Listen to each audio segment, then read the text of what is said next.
Do you take time to pause and reflect and to think about how you're feeling and what you want and just where your heart is?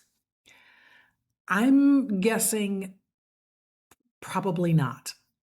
Based on the feedback that I've been getting from so many women, Gen X women, and across the generations, there's a lot of different reasons why we haven't been taking time for ourselves, and we find other ways to distract and just to kind of keep from focusing on what's ahead and what's right in front of us. And for some of us, I think that's why we take on the caregiving duties so fully and sometimes to the extreme, right? And because if as long as we're like running around like a crazy woman with like a chicken with our head cut off, we don't have time to face what is right in front of us. Are we happy? How do we feel? Do we feel fulfilled? Are we good with the direction that our life is taking? All of those things. So I asked this question because of the first video diary that we're going to look at today. Oh, by the way, my name is Amy Palmer. I am your Gen X big sister. What I have been doing is, in this little mini series, is I've been taking a look back at my private video diaries. I have not watched them. And this is from 4 years ago when I took my sabbatical. I have been preaching from the rooftops for all women to do what they can to take some time for themselves. And I wanted to share a little bit of what my journey looked like when I did it and some of the things that came along as a result of that. It's really what led me to this whole pretirement phase that I'm in right now and building the life that I have and how I feel about it right now and how I feel about it looking ahead to the future. So that's where we are. That's what we're doing. And I'm going to look at a couple of the video diary entries today. We're going to start with day 28. And I titled this one in the diary, I titled it Receive and Reflect. I don't really remember what I said or what it's about. So here we go. Hello, this is Amy coming at you live from East Syracuse, New York. Back at mom and dad's house for a few more days before I take off for Short Hills, New Jersey. So what's on my mind today is receiving and not reacting.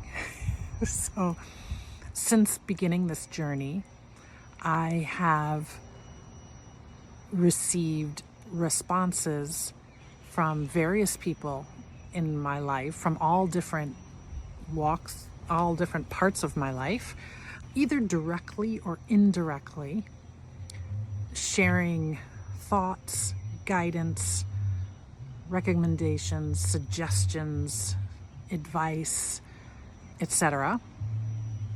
Those that I personally know, obviously it's been directed specifically towards me and my current scenario, where I am in life, et cetera, et cetera. And then I've also just received messages more broadly, things I observe, things I see online, things I hear in podcasts or, online classes that I listen to once in a while. So I'm finding that I'm receiving a lot of different messages. Definitely some that have some themes to it, and then some that are actually completely contradictory to each other. Very specific thoughts about what I should or could or would be doing or feeling right now in my current circumstances. And I've had varying degrees of success in responding. I'm trying not to respond or react. I'm trying to just take it in and absorb it and process it. And I find that that's very difficult for me. I want to react. I want to respond. Sometimes I oftentimes when I react or respond, I'm feeling very like defensive, or I'm having to like explain my position or explain why I'm doing what I'm doing, or reframe some of what I'm doing to make the other person feel more comfortable, I think. I know I'm talking in a lot of vague generalities, but that's intentional because I don't want to get caught up in the specifics, because I could get sidetracked down a particular path. I'd like to think about how to receive these messages that are, basically coming from the universe. They're basically coming from all different places. How do I receive them and figure out what's landing and what's not without reacting and without changing it into something different? So those are the thoughts on my mind today. And maybe it's a little bit like how you receive feedback too, because this is all different types of feedback. So I would challenge you to think about that. Like what form does feedback take in your life, particularly at this point in time of how things are in the world, but just in general? Feedback, information, opinions, direction, and how do you sort through what resonates, what's helpful, what can help you with your growth, and what you just need to think about, process, and then move on. So that's where I am. If you've got any thoughts, if you've got any feedback for me today on that, or any advice, I'm happy to hear it, and hopefully can figure out how to receive it. So have a great, wonderful day, everybody. Bye. Oh, wow. Okay. So it's interesting because I'm talking in a lot of vague generalities here in this video about, and as I started talking, I had a memory of this was prompted because of a comment either on social media or might have been on this video, because I shared it with my immediate circle. And I remember the person who made the comment, but I don't remember what the comment was. But it triggered me to have these thoughts. Something that somebody said made me want to respond and defend. And then I kind of stopped myself and had these thoughts. So what's interesting about what I'm saying here is I feel like I'm talking about two different things. It's one thing to be talking about feedback. I know that it's like similar and it might be connected in some way. And receiving feedback has always been a little challenging for me. I think it's challenging for most people. I mean, I think I've done a good job of managing how I receive feedback, but I will say that historically, when I receive critical feedback, constructive feedback, my first emotional response, it's a negative emotional response where I feel criticized and I feel like, I'm being, that it's a negative thing. So I have an emotional response first, and then I can knee-jerk react to being defensive. And obviously over the years, and as a maturing adult and as somebody who went up the ranks through corporate America, I became better and better at managing it because it was something that was going to happen on a regular basis. But I think it was only like in recent years that I stopped the emotional, the emotional response. I didn't stop it, but it's like literally a split second. It's so short and quick, and I can move on to looking at the feedback more objectively and deciding whether or not I embrace it and want to, implement it or not. So that's one thing. But then I was also talking about messages from the universe. So there was like it's a like feedback specific to me, constructive about stuff that I was doing, and then receiving messages, which I think was messages about trying to gain some clarity about what I wanted to do and the direction I wanted to take and what I should do next and what's in store for me. This was another step on my spiritual journey, I think, in the sabbatical, is paying attention to messages and themes that I was seeing repeat themselves. And again, I don't even remember specifically what those messages and themes were. I know that it ultimately led to like very, very crystal clarity on what I wanted to do, but I don't remember exactly how it came up. But I remember just being open to seeing what was happening around me. What was I hearing people say? And, I talked about podcasts, I talked about online classes, like what are the stuff that they were teaching, even if they weren't talking to me specifically, these messages that I was continuing to hear, and how were they resonating with me, and how was my heart responding when it would take these messages in.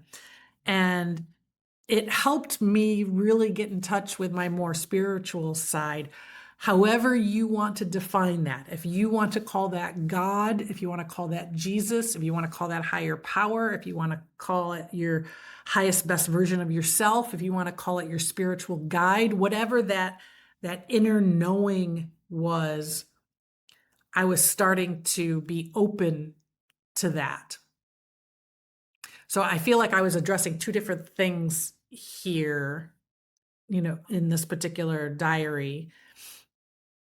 And while they're related, they're not the same thing. Yeah. It also was the beginning of becoming less attached to caring what other people think. So being able to look at what other people think objectively and not instantly jump to that is the truth, that is the fact, that applies to me, and really like jumping on it. So that was the beginning of me really processing that, I think. And I didn't share the specifics. I mentioned in this, I don't want to share the specifics of what I'm talking about. It's because I was afraid that anybody that knew me was going to think I was talking about them. So I was afraid of hurting somebody's feelings or upsetting somebody in some way. But it was still my way of talking it out. So interesting, vague, but definitely jogged a lot of thought. Let's look at this. The next one is day 32, and I called this one annoyances. I think I kind of remember this one. Good morning, everyone. It's Amy coming at you live from Short Hills, New Jersey. So much green. Love the green. Good morning. So,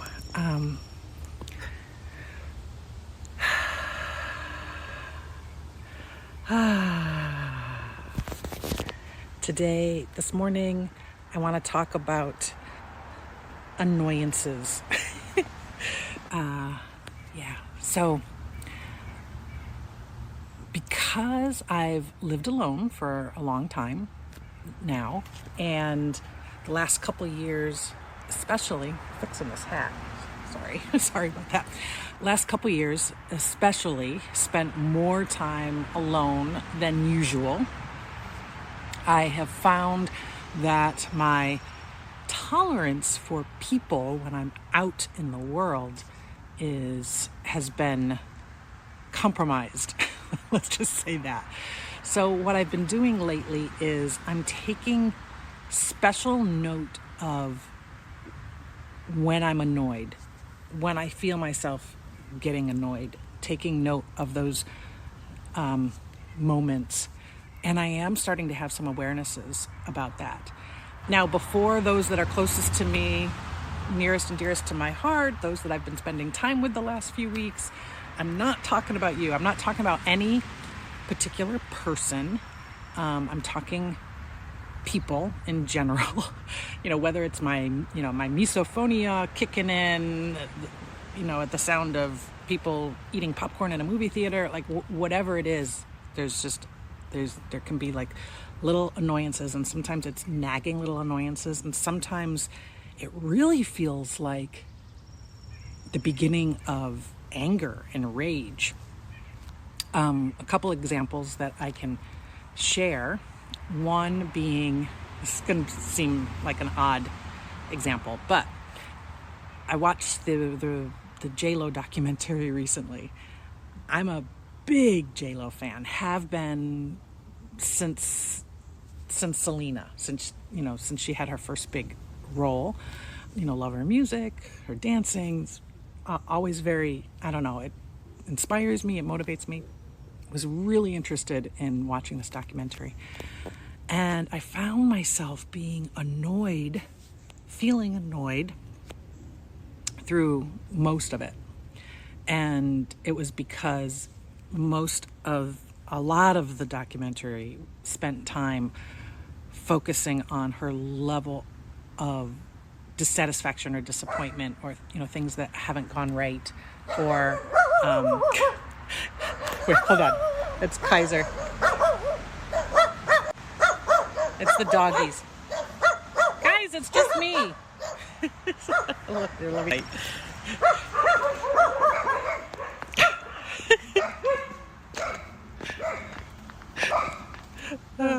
Anyway, so I found that it was because she was focused on the fact that she didn't get an Oscar nomination for her role in Hustlers, frustration over having to share the halftime spot. And there's a lot of good themes in there about why, like, the battle she's had to face and how she's been sort of labeled and put. So there was a lot of good themes, but I found myself getting really, really annoyed because I felt like it was just constant not satisfied. That was my impression and my takeaway, and I found myself getting really annoyed. And I definitely followed those thoughts through to figure out why I was feeling annoyed, and the things that I figured out as a result of thinking about that. I want to journal on it a little bit. So that's one example. The other example, just an odd example, I was listening to a podcast that was recommended by a friend, and it was a spiritual. There was a spiritual element to the podcast, and it was a conversation between two women. And I found myself getting really annoyed at the sound of her voice, the cadence of her voice. It was very like melodic, and there was like a melody to her voice. And I found myself getting really annoyed to the point where I was missing the message. And again, there's some stuff there in why that was annoying me. I have some thoughts, but again, I want to journal on that more.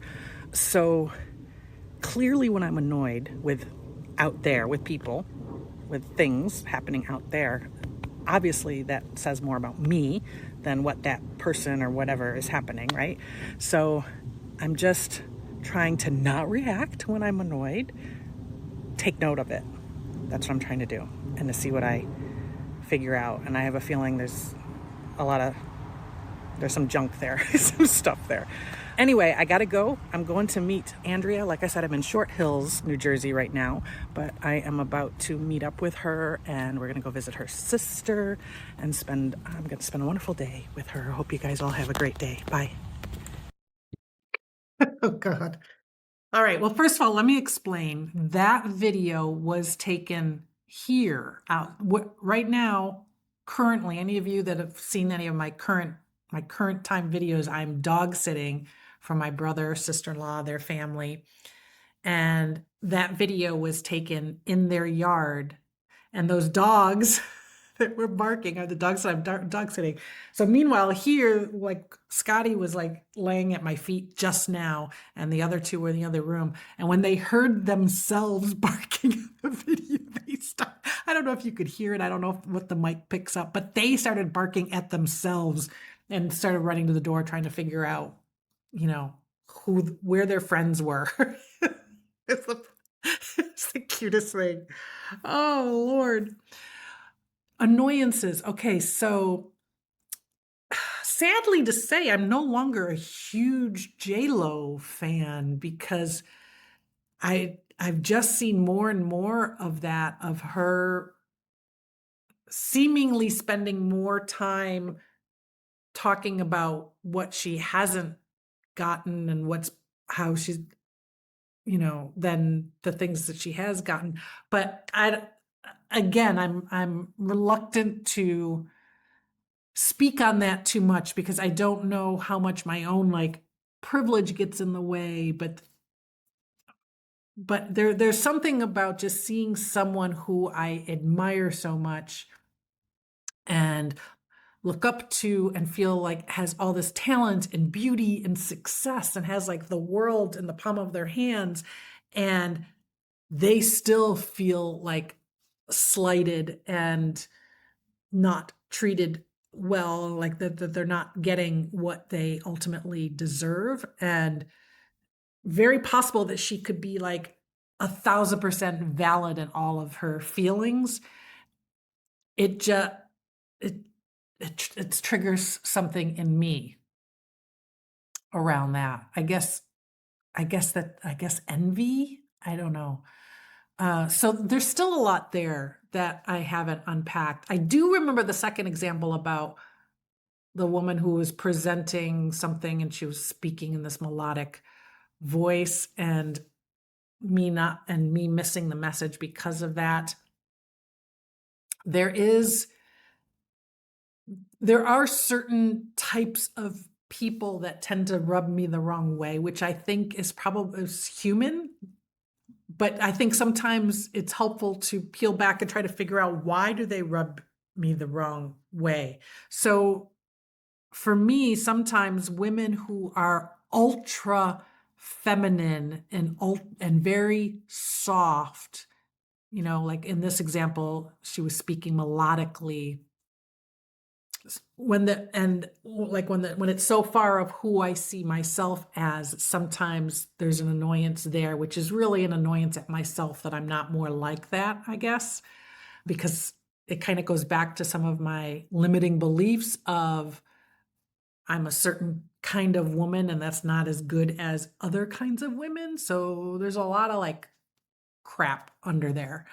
And I absolutely am in a much better place with these, but there's still stuff there.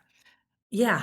But the other thing that was beginning, I talked about that I had been alone for a really long time and now I was around people a lot.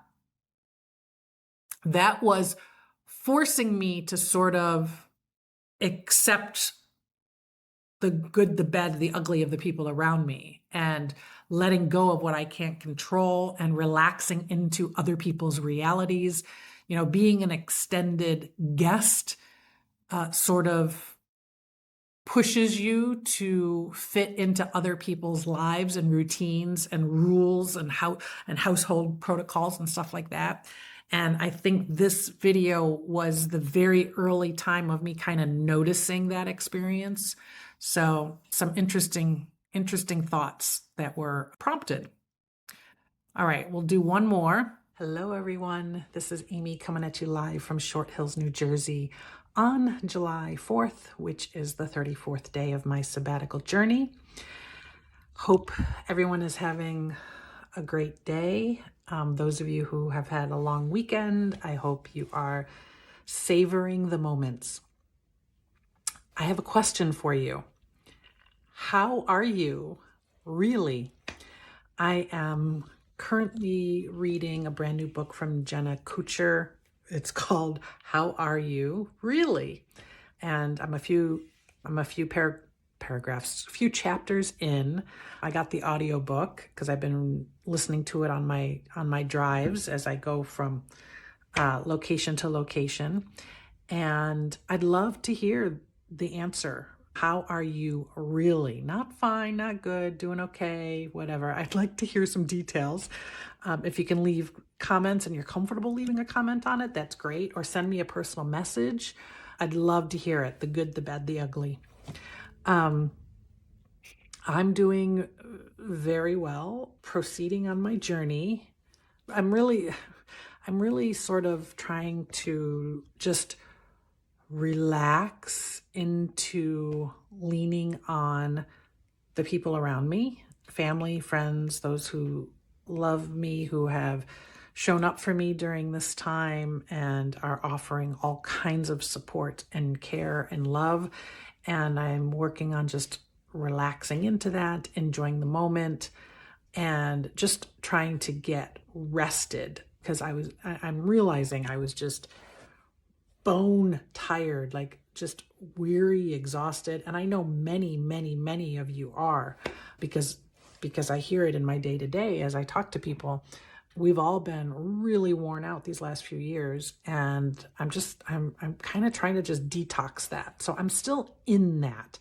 So for anyone who's looking for sort of a more action-oriented update, that's not coming yet. And for those of you who know me really well, that's really hard for me to resist that. I jump to action mode. I jump to goal planning.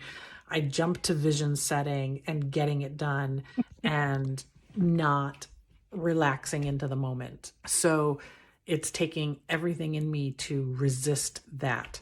So I'm enjoying the time. I'm enjoying the time with family. Right now I'm at my brother and sister-in-law's house. They've been hugely generous. Let me stay here. Let me have all my stuff here. I'm storing it in their garage, all of my belongings. Now, mind you, I've downsized it as much as I possibly can, but it's still a lot of boxes in their garage. So huge generosity there, but really enjoying my time with them and my nephews. And I got to see one of my BFFs over the weekend, which was fantastic. Got to explore the area. So I'm just really enjoying this time and of connection and rest. And it's just that, connection and rest. I'll let you know when I get to the next phase, which may be more interesting from the outside when it gets a little bit more, I don't know, who knows. Anyway, coming back around to my original question, how are you really? Let me know. I'd love to hear from you. Thanks. Bye-bye. Okay, so I was recognizing where I was in my healing journey and that I was just resting. So at this point it's what, 36 days in, I think 34 days in to my sabbatical, and I'm just now feeling like I'm starting to rest. And it was the video just before this where I took this, I was like like a big exhale. So, and you can kind of start to see it in my face, like in how I'm speaking, that I'm just now resting. So it takes a while. And I think it's also important that it takes the support of the people around you. They all knew exactly what I was up to. I communicated it. I was very transparent. I told everybody I was taking this 3-month sabbatical. I told them that I wasn't sure what was going to happen after that point. I think at this point, because I'm on the East Coast and I'm spending time with family and friends, I think they all kind of assumed that at the end of these 3 months I would move somewhere and get a job and move somewhere, depending on where the job was. And so I think they were just kind of enjoying having me around for the summer and spending quality time with them. And I was having a really good time doing that as well. And it felt really good connecting with the people around me. I feel that it was a very important component of nourishment and healing and everything. So interesting. And then interesting, I mentioned Jenna Kutcher's book. I remember the title. I don't remember the details of it. I remember she shared a lot of her story. And I know, and what I liked about that, how are you really, was it sort of reflected my desire to have real conversation with the people around me and really going a little bit deeper, not just going surface level. So it sort of reinforced that theme as well. So these were a few interesting diaries. I can tell that I'm now starting, on my journey. So that's really interesting to hear. Now, if you are in a similar place, if you can relate to where I was 4 years ago, or leading up to this sabbatical, then I absolutely invite you to check out my ebook, Heal and Restore, the 7-step guide to joy, which documents exactly how I went about creating this sabbatical and how I put it together, how I planned for it, all of those things. So I'll put the link to that in the notes here. But if that speaks to you, I highly recommend it. And even if it doesn't, I still highly recommend that you take some sort of a break, that you take some sort of a pause. And you're going to keep hearing me say that until I hear back from more of you saying that you've done it or you're doing it. I do hear from some of you that say that, but the vast majority are not. And the vast majority are saying they can't. So I want to hear, what can you do? How close can you get to taking a rest, taking a break? My name is Amy Palmer. I am your Gen X big sister, and I am signing out.